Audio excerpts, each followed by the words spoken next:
Hare Krishna. Turning to verses 8 and 9, we're going to scan two verses today. And these are really interesting verses because, we talk a lot about reincarnation. And we have mentioned that the Bhagavad Gita is the handbook of yoga, philosophy, spiritual wisdom. Now Krishna talks about reincarnation and how it is. What are the rules by which we accept another body, by which we receive another body? So this is part of Purushottam Yoga, or Yoga of the Supreme Person. I hope that you've read through this chapter and sort of gotten a good feeling for it. Here, verse 8 goes in this way. Shariram yaravapnoti yatchap ukramatishvara grihit vaitani shamyati bayur gandam ivashayat shrotam chakshu, this is verse 9, sparshanam cha rashanam granam evacha adishtaya manaschayam vishayam upasevati. The living entity in the material world carries his different conceptions of life from one body to another, as the air carries aromas. Thus he takes one kind of body and again quits it to take another. So we start off, as is characteristic of Krishna, by having a example. And from that example, Krishna then extrapolates to the point that he wants to make. So listen to this. The living entity in the material world carries his different conceptions of life from one body to another as the air carries aroma. So we have conceptions. What are those conceptions? Conceptions are the impressions upon our mind and our intelligence that actually mold us, condition us. So remember, I've mentioned this a few times, is that when we talk about the body, we talk about this gross body, the one that you're seeing, and which is made up of senses and so many other things. And then there is the subtle body. And the subtle body comprises the mind, the intelligence, the false ego, and the soul. So, the soul is the spiritual body, and those three are surrounding it, but they comprise, or they make up altogether, the subtle body. And it's that subtle body that carries the soul from one body to the next. But that subtle body is molded. And this is not easy stuff. As I mentioned, this is now Jnana Yoga, or what we're reading here is really metaphysical knowledge. So the subtle body is molded, which means that as I take another body, then my identification comes along with me. Just like we came into this world and we started behaving and thinking and feeling in a certain way. Now, part of that was as a result of the type of input we got as a baby, as a child, as a young adult. But part of it, we started behaving in certain ways before we got conditioned.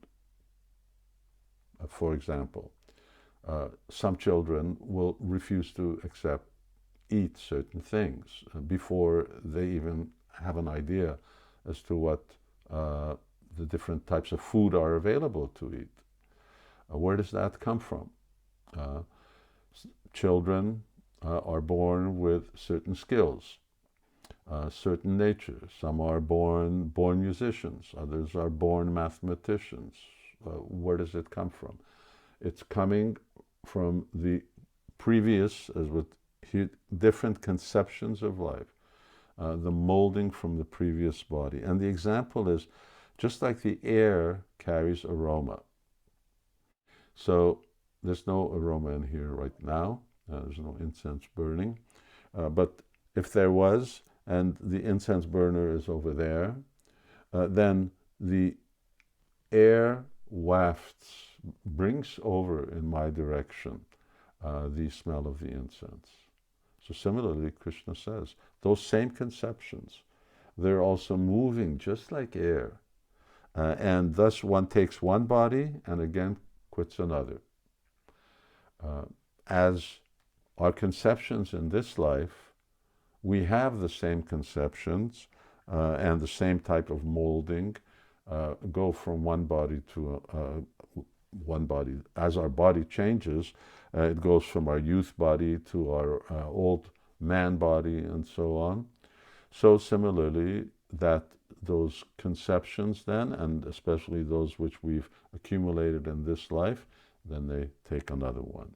Now, the living entity thus takes another gross body. Okay, we've taken another gross body and obtains a certain type of ear. I got big ears. A certain type of eye. I have brown eyes. Tongue, which is wagging right now. Nose. I won't say anything about that. A certain sense of touch, which are grouped about the mind. Thus he enjoys a particular set of sense objects. So altogether, why do I look like this? It's a byproduct of grouping around the mind and how the mind has different conceptions. So according to my state of mind, according to my subtle body, and according to my karma, which is the activities that I've performed, because karma is there in everything, I look like this. And you all know how you look. You look the way you look. And if everyone looks the way they look as a result of two things. Their karma. In other words, what is it that they deserve? The results of their activities, and also the conditioning that they are inheriting from a previous life. The translation here, the conceptions of life from one body to another. And not only does that mean that this is how we look, but as I've mentioned earlier, this is how we act, this is how we think, this is the level of intelligence that we have, these are the skills that we have. We can acquire certain skills, but acquired skills are different than inherited skills, or skills that are coming over to us from before.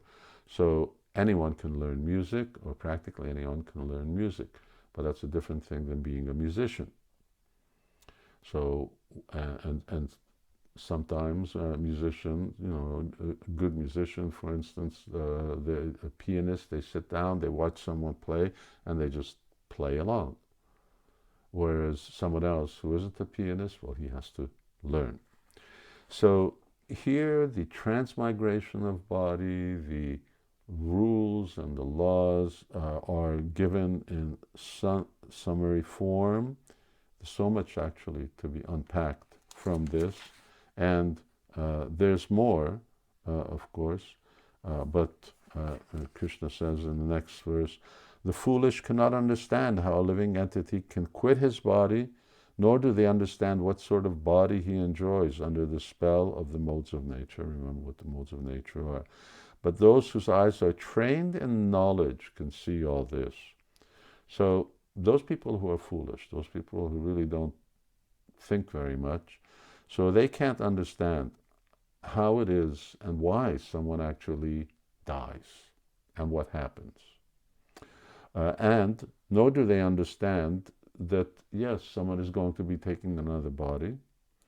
And when we say that our mind is molded in a certain way, that's stated here, the activities of the modes of nature. But someone whose eyes are trained in knowledge, and that's what Bhagavad Gita is doing. It is training us in knowledge. Someone whose eyes are trained in knowledge, they can see all this. And we're going to hear a little more about Purushottam Yoga in our next session. Hare Krishna.